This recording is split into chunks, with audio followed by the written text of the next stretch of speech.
Hello and welcome to the Mega Smeralda and our third Tour de France podcast with humansinvent.com. Finally, the tour is underway, and today we'll talk about Stage 1, won by Marcel Kittel, but not after some unexpected drama, not to say farce, in the closing stages. A bit like the peloton that contested today's finish, we're slightly diminished in numbers today, but not in quality, as I'm joined by the Marcel Kittel of podcasting, Daniel Friebe.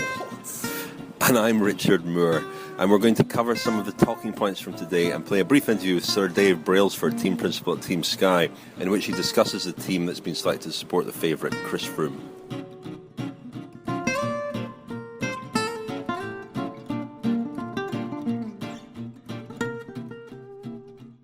Okay, Daniel, hello. Good evening, Richard. Bonsoir. Bonsoir. We are diminished in numbers, but let's try and make up for that with some quality banter.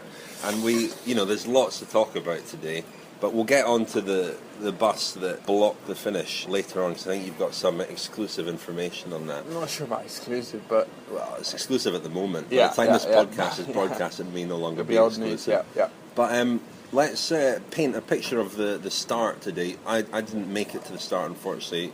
Some of the logistical challenges in Corsica mean it's difficult to get to the start. But you were at the start. What was that like? Well, I think everyone's been struck the last couple of days by how sort of quaint it's all been. Porto Vecchio, very, very small, almost a village, a fishing village. I mean, it's quite developed from a tourist point of view now, but...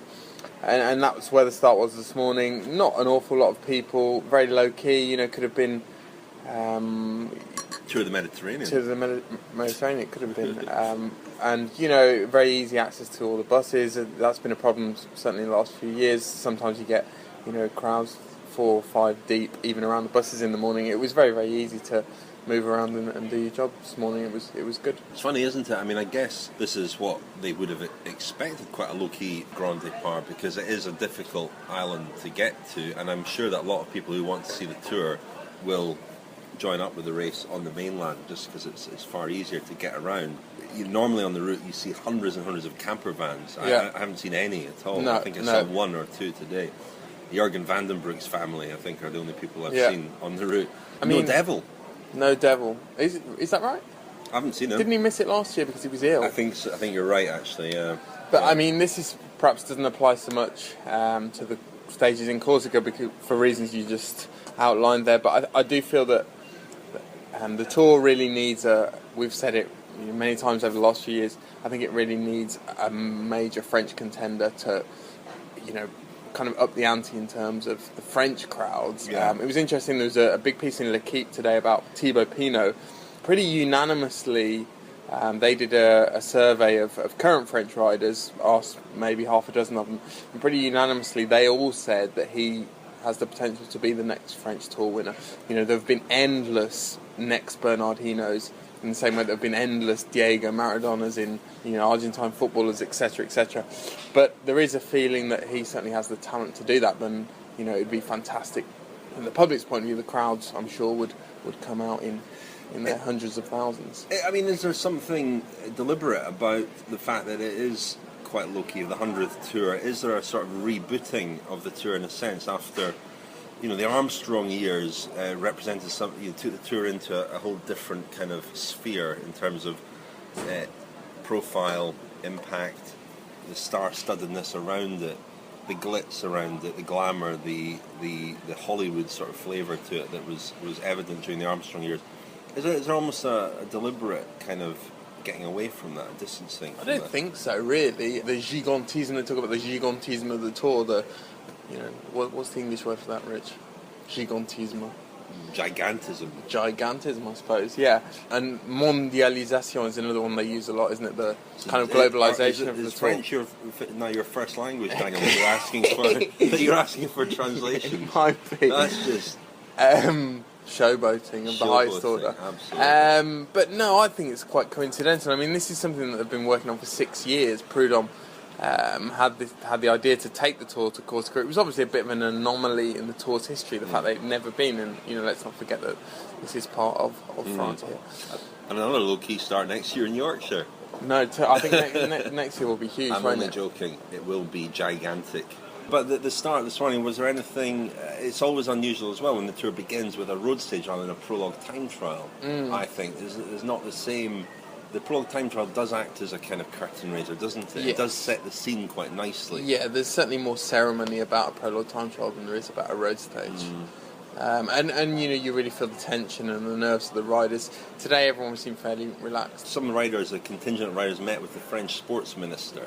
Was there any chat about that? It really, I don't know if this meeting was arranged prior to the Lance Armstrong interview, which raised again the doping issue, but I think it was more concerned with this report that's coming out about 1998. Yeah, as I understand it, Jérôme Pinault is one of the key spokesmen of this a certain movement among the French riders.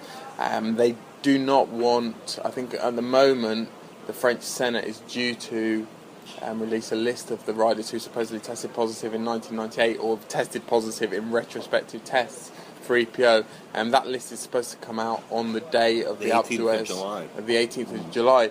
And Jérôme Pinault has been very vocal, and he's spoken to the French sports minister asking for that announcement to be delayed, because he says, look, you have to appreciate that we are a different generation. Cycling has moved on, and it's really not fair that this continues to happen. Interestingly, Jens Voigt was one of the people that met. Was he arguing that he's part of a new generation as well? 41 years old. But the French, they have met with the French sports minister, and she has given her support, but it's not her decision ultimately. Okay, don't worry. We're going to come onto the bus in a minute. Not literally get onto the bus, but we will discuss the bus in the next segment. You're listening to the Tour de France podcast with humansinvent.com and Sharp. I'm Richard Moore, and I'm with Daniel Friebe, and we are talking about stage one of the 100th Tour de France. Now, Daniel, Richard, it was all pretty low key in keeping with the start in Corsica. You expect crashes. The only crash that happened early doors was Chris Froome in the neutralised zone. Now, it was a very minor scrape. He seemed to hit we heard a curb, but I think it was an advertising board or something. Yeah. And he came off. Now, it was minor. He was back up. He was back on. But are these the kind of things that happen to a rider that wins the Tour? I mean, let's not overplay it, but... Well, we said that at the Giro, didn't we? We said after a few days that Wiggins was getting dropped. He was... You could explain it in two different ways. You could have said, oh, well, he's just been unlucky. He's just, on the wrong end of splits that are happening. But actually, you're absolutely right. These things don't tend to happen. There aren't many splits in the neutralised zone usually. No. I don't think he was on the wrong end of a split. No. But, I remember 2011, Alberto Contador was the big favourite at the Tour, despite having ridden the Giro. And won the Giro, and he also suffered bad luck on that first day. He was held up by a crash, I think, rather than crashing himself, and it was just a kind of warning, a kind of early warning that all was not well for him. And again, with that kind of crash, it can be because you're in the wrong part of the bunch or whatever. If that's true, they both had warnings that things were not well. Well, Contador as well, obviously, had a warning. And Chris Froome did come through the big crash unscathed, which... Now, let's talk through that final 10 kilometres. The bunch is 10 kilometres from the line. 12 kilometres, I understand. What, when the crash happened? Oh, yeah. No, sorry. But the bunch was about 10 kilometres from the line when the cameras flashed to... I think Team Sky were the first to tweet the picture of the Orica Green Edge bus. I mean, I understand that Jean-François Pecheur... in case nobody is aware of this, was stuck on the finish line, wedged between the finish banner and the tarmac like a cork in a bottle. Aye. Stuck. Immovable. Jean-François Pecheur, who's the competitions director, and the president of the race jury got word that this bus was stuck and there were 12 kilometres to go. They had a fairly hasty discussion, and they decided that the finish line would be moved to 3 kilometres to go, which is the obvious place. When we heard that decision, the camera flashed to 3 kilometres to go, and it was just after a roundabout. Yeah. It was bizarre. I mean, it was the obvious place to put it, because that is, the transponder, it's set up for the transponders there. It's the only place, really, I think, where you can put it at such short notice. But as I understand it, they then made a decision, and with 10 kilometres to go, they informed that there's a separate individual, another guy who makes the announcements on race radio, and he had made the announcement in English, to the team directors. He'd made it in French, and he was in the middle of his announcement in Spanish when Pesce and the president of the race jury heard that actually the bus had now been moved, and they had another discussion, and then 3 kilometres later, so it was now 7 kilometres to go, they informed this guy who does the announcements again, and he informed the team manager. So they were more or less aware, most of them were aware at 7 kilometres to go that they were reversing to the original finish. And, you know, obviously, with 3 kilometres to go, we know, Rich, I mean, you look at a sprint train, most of the guys in a sprint train are, their designated role is to do between 2 kilometres and maybe, you know, for the last guy, 500 metres or 300 metres. So 3 kilometres makes a huge, huge difference, doesn't it? It means there are much bigger sprint trains coming in, funneling into that Yeah. finish, and the roads weren't particularly wide. It's interesting that you say that decision was at 7.5 kilometres. 7 kilometres. 7 kilometres. The crash happened about 6.5. Yeah. You also think that there's all this information coming into the riders' earpieces that has to affect their concentration. Yeah, and I think some had got the message loud and clear, and I think some knew exactly what was going on. Others had no idea. They heard their team director screaming in their ear. This Marcel Kittel, the eventual stage winner, was one of them. Yeah, apparently he heard the finish is at the finish. Right, okay. Which probably didn't make an awful lot of sense. No. So yeah, I think there was a lot of confusion. You know, no one will ever know, will ever be able to tell whether, you know, this chopping and changing had any effect on what came to pass, which was that crash.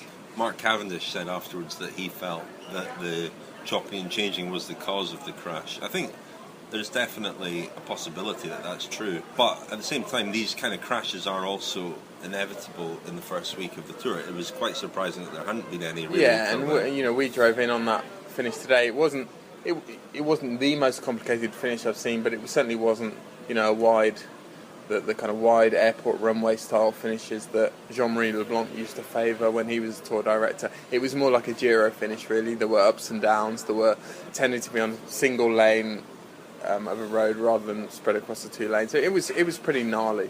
So it took out a few of the fancied riders for the stage. Cavendish didn't come down. I think Tony Martin was the first rider down, and he's off to hospital with a suspected broken collarbone. I think he's out.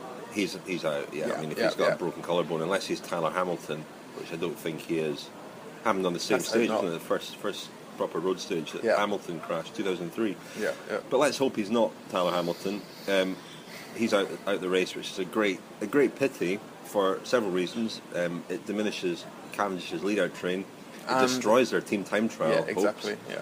And it ruins his own hopes of the time trial stages in the race, one of which in particular he fancied. Andrew Greipel had his rear derailleur sheared off in the crash, and so he was stopped. Rear derailleur? Apparently. French isn't your first language, is it, Rich? How do you pronounce it? Go on, give me a lesson. No. Come on, anyway, what were you saying? Go on, carry on. His rear mech was sheared mech. off, and he was left standing by the side of the road looking slightly dejected. Peter Sagan came off and seemed to be a little bit hurt in the crash. I was actually quite surprised how sort of forcefully they came to the front, Cannondale, just before his crash, actually.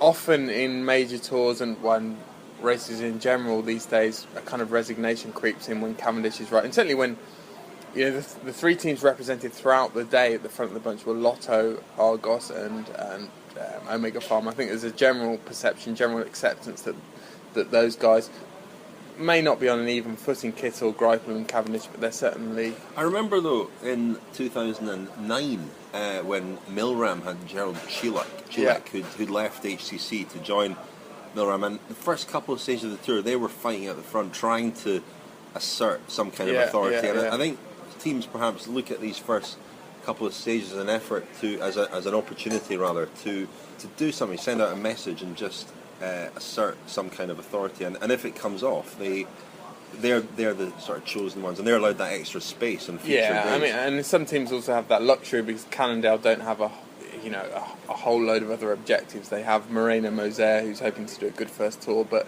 they can afford to dedicate 5 or 6 guys to Sagan.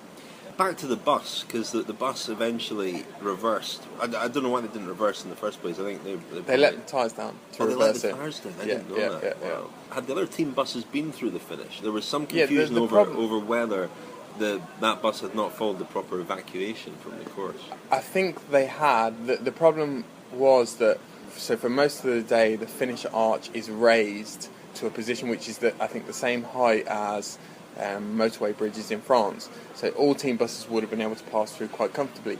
But there comes a point, I'm not sure how far the race is from the finish, but at a certain point they lower the arch, and it's mainly for aesthetic reasons.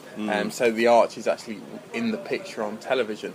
And it had been lowered, it was in its lowered position, and the bus was actually quite late getting to the finish. They stopped for a barbecue, I think, on one of the beaches. Usually they get to the finish the same time we get there, don't they? They get to the finish 2-3 hours before the finish. But this was particularly late, and he should have stopped. He should have asked for authorisation. This is apparently the protocol, and there seems to be a bit of dispute over whether he did ask for and get authorisation from ASO. They say he didn't. Orica Green Edge have claimed that he was waved through. And there's a fake Twitter account being set up for the bus, which is already proving quite entertaining. So the winner, Marcel Kittel, it's unfortunate that his victory will be inevitably overshadowed by the farcical scenes on the finish line. But I think that, all that aside, he was certainly a deserving and worthy winner who would have been in the mix regardless. I think he beat Cavendish and Greipel a couple of weeks ago. He would have been there or thereabouts, I think. Yeah, I mean, they've certainly got a powerful lead-out train now, haven't they? They've tended to sort of be very good between kind of kilometre, sort of 4 and 1 to go, and then, often they sort of lose the plot slightly in the last kilometre. But, today it was obviously made a lot easier as soon as it's thinned out by a crash, it always becomes easier, doesn't it, for a team to really take control. And he's a big, powerful sprinter. Give him a clear run at the line, and he's going to win a lot of those kind of sprints. That's their tour mate now. But he's a popular first stage and a popular yellow jersey. I think he's a very approachable, likeable rider. So I think I think he's a good first yellow jersey. I don't imagine he will actually hold on to it tomorrow. I think he might get dropped tomorrow. He's one of the sprinters who may get dropped tomorrow, whereas somebody like Cavendish may hold on. This is the humansinvent.com Tour de France podcast, powered by Sharp. We're going to play now a little interview that I did with Dave Brailsford a couple of days ago, just before the start of the tour. It's quite prescient in a way because he talks about knowing that at some stage in the race they will lose a rider to a crash, and today they saw two of their men down. I think Stannard and Geraint Thomas both went down, not including Chris Froome's tumble in the neutralised zone, but Stannard and Thomas both went down. Geraint Thomas went off to hospital for x-rays. Apparently he's been given the all clear, so he's okay, but it was certainly a scare, and it does lend this interview with Dave Brailsford a prescient air. Dave, how important is experience at the tour? Because the team you've got, there's some experienced riders, but there's not an awful lot of tour experience, really. Yeah, it's a good question, actually, because and we debated that for a long time and considered that for a long time. There's a physical capability in the team for sure, but like you said, you could question the level and depth of experience. And we took the decision in the end to select the team that we selected, obviously, so we obviously feel that this is the right team, otherwise we wouldn't have selected it. But I think it's a fair point, and if you went for the most experienced Tour de France team that you could get, it wouldn't be the team that we got here necessarily. So I think, for Christian Knees, Bernie Eisel in particular, those two, I think, tough decision for them, that they're not here. Someone like Eisel especially brings other things, I know he contributed a lot last year, and also his sort of standing status in the peloton, whether that counts for... Yeah, we considered all of that, to be honest. I think this year's tour, I think the bottom line is I think we looked at versatility. And I think, one thing we recognise is that the likelihood of losing a rider during this race is very high. And so we know that potentially something's going to happen to one of our riders. We don't know who, we don't know when, but we know potentially it's going to happen. And then we think about the versatility of the team around them to make sure that actually we can still cover the most important elements of the race, which we consider to be climbing this year. And I think on the basis of that, that's why, it's a very tough decision, but it's the decision that we went with. And you've got, might not have the same level of experience there, but we've got a lot of guys who who are experienced though. They're good bar riders, they're good racers, and I think team unity in terms of the harmony behind the goal is important, and communication and how people communicate, etc. And communicate with other teams and all the rest of it. It's all important stuff. But so who would you say is your kind of road captain? Is there somebody in the team? Well, I think Geraint would be the natural kind of guy. But you've got a lot of experience in the likes of Lopez. Experience now. He's a very experienced guy, he communicates well. I think Geraint really is the guy who naturally stands up and is the one to be counted, really. The Tour de France with humansinvent.com. Innovation, craftsmanship and design.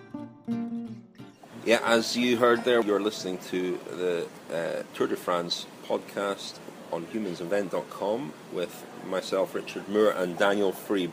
And we've got a few things to plug on humansinvent.com in the next couple of weeks. There are articles going up by Graham O'Brien, Robert Penn, Tom Southam, and some films with Team Garmin Sharp as well. There's also some interesting prizes that we're going to be offering. We've got some signed Garmin Sharp kits and some Sharp products as well. And we're going to have a wee think about competition questions and maybe launch that competition tomorrow, Sunday. There's also, humansinvent.com are also going to be offering some very odd prizes in the next 3 weeks. There's an opportunity to win in week 1 a phone call from Jonathan Vaughters, the general manager of the team. And in week 2, a phone call from David Miller. And in week 3, a phone call from somebody else, possibly Dan Martin. What is the nature of these phone calls? What's the nature of the phone call? I think it's just a phone call, just a chat from somebody at the tour. I mean, who calls who? That's a good. Well, I think they'll make the call. Yeah. I wouldn't be surprised if it's a blocked number, a withheld number. They're like that, aren't they? They always do that. Yeah. Cavendish is the worst for that. Oh, terrible. Yeah. So I wouldn't be surprised if it's a blocked number. So don't expect to get any mobiles through this. But just have a chat about the tour. Ask whatever you want. Yeah. It's an interesting and unusual and very original prize. And I think it's never to be repeated. Possibly never to be repeated. David Miller, though, 4th today in the bunch sprint. Remarkable performance by him. Wow, was it really remarkable? He keeps reinventing himself. He was a classics rider a couple of years ago. He's going to be taking on Mark Cavendish tomorrow. It is a bit of a mystery. So in order to finish 4th, he obviously had to be very near the front when the crash happened. Not many guys got through that crash, did they? No. So he was obviously there for, I'm not quite sure why he was up that far up the front. I mean, just avoiding trouble, perhaps. Yeah. Interesting, I went to see Jonathan Vaughters yesterday briefly in the Garmin Sharp team hotel. Very nice hotel they were staying in, actually. And interestingly... I thought you were going to say very nice guy then. Lovely hotel, lovely 4-star hotel on the edge of Porto Vecchio. Yeah. Also staying there were Pat McQuaid and Brian Cookson. Right. Both running to be UCI president at the moment. I think that the advice to Brian Cookson was to stay at the bar, but he was slightly nervous, I think, about the prospect of sharing a hotel with Pat McQuaid because their battle to become next president of the UCI has turned nasty pretty already, sour. They've always been, certainly quite close colleagues, and Cookson has always been pretty an ally, I think, of McQuaid's. Turned pretty nasty the last few weeks. Some fairly odd messages coming out of the UCI office from Pat McQuaid. I think where we've kind of segued into discussion of this now, but Brian Cookson is pushing quite hard for Pat McQuaid to reveal exactly how much he earns through his position as president of the UCI, and that Pat McQuaid's obvious embarrassment of that and reluctance to release those details suggests that there could be something there that might swing the vote in favour of Brian Cookson. Who knows? Anyway, Jonathan Vaughters did say last night that he was feeling confident, but he wasn't entirely sure why. I think they've come to this tour with a team of riders who they don't have an obvious leader, I don't think, and they've got a team of some young riders, some experienced riders, and there are various opportunities that could open up to them over the course of the tour. Andrew Talansky is making his debut. Dan Martin is one for the mountains. Ryder Hesjedal, who was caught up in the crash today, actually.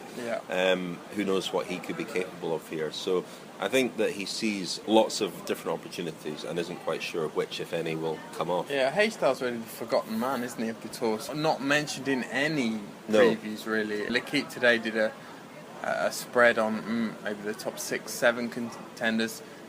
Again, not mentioned at all, even in dispatches. L'Équipe did their usual sort of, ranking of the contenders. Star rating. Yeah, I mean, Froome was the only 5-star contender. I think Contador was on 4.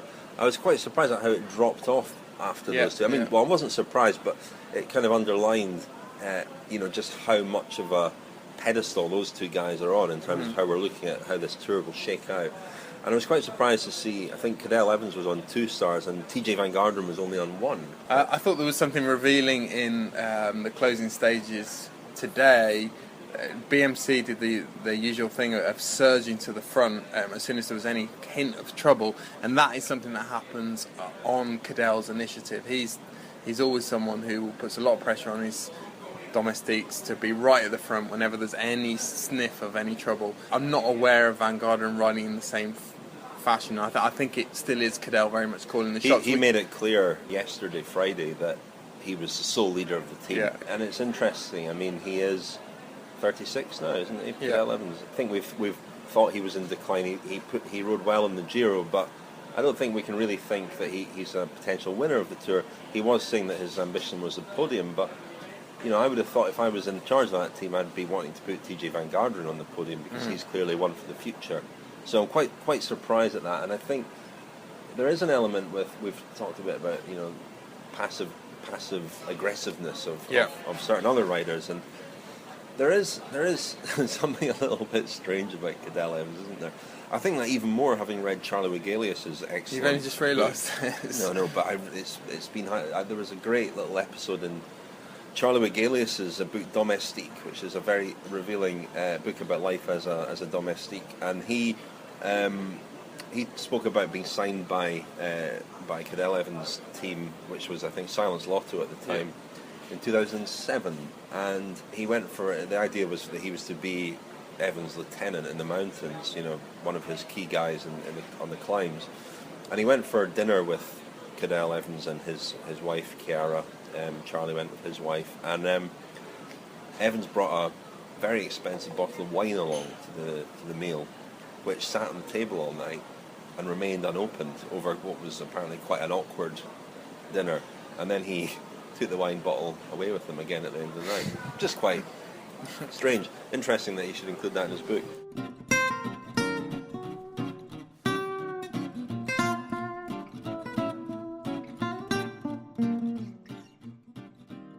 Just finally, to wrap this up, we mentioned L'Équipe. Last year they declared their greatest ever sprinter to be Mark Cavendish. This year the magazine Today has convened a panel of experts chaired by Thomas Vogler, actually. Yeah. Members of the panel included Marc Sargent, oddly, Bernardino, Christian Prudhomme, a couple of journalists, and they were there to discuss who they thought was the greatest ever climber, and they seem to have come down on the side of Federico Bahamontes, the Spanish climber of the 50s. Slightly odd, wasn't it? And even more odd was, I think, the guy they chose in second place was Richard Virenque. It's completely baffling. It's a strange one. That how can, especially with all that's gone on recently. Here's the poster boy of the greatest doping scandal until Armstrong. The Festina affair of 1998.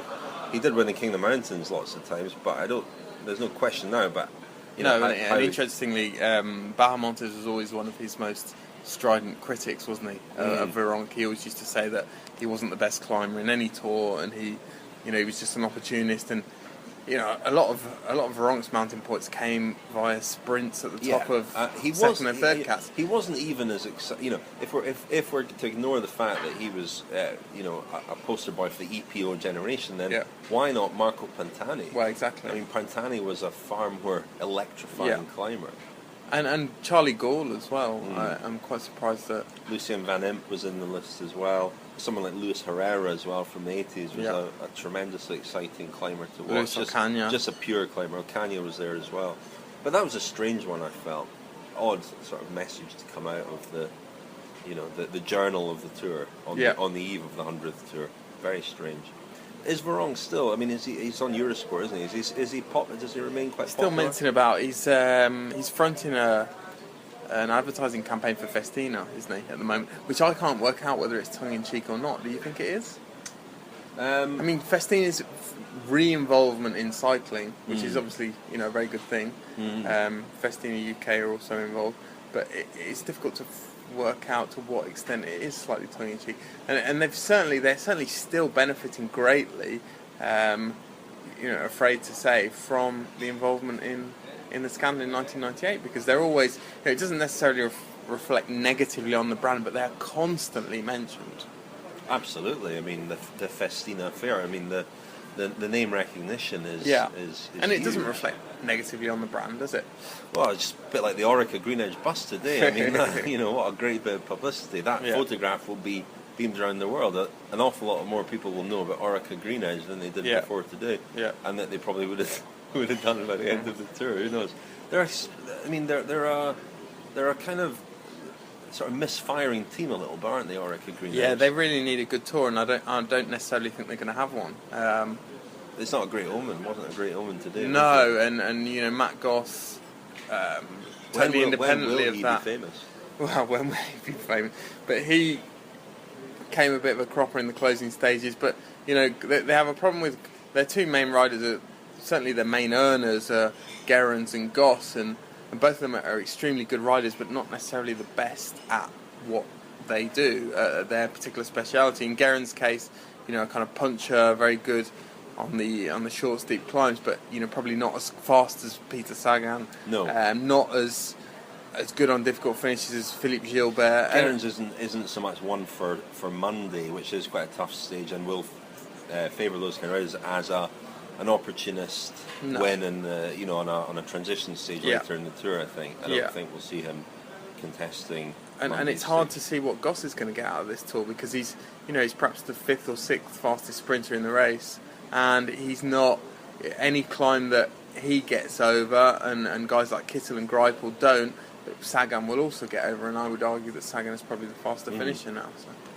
Right, on that note, we'll end tonight's podcast. Slightly rambling final segment there, but never mind. Our numbers will be bolstered tomorrow. We're lining up some exciting international big names guests. Tomorrow. Big names. Some of them humble, actually. Yeah, some of them native French speakers. Oh, possibly. Oh my God. Well, they might help Daniel with some of the translations. And on Tuesday, we'll be rejoined by our old chum Lionel, who is in a field in Glastonbury enjoying the festivities before coming across the tour. So thank you very much for listening once again to the Tour de France podcast with humansevent.com, and we will speak to you again tomorrow.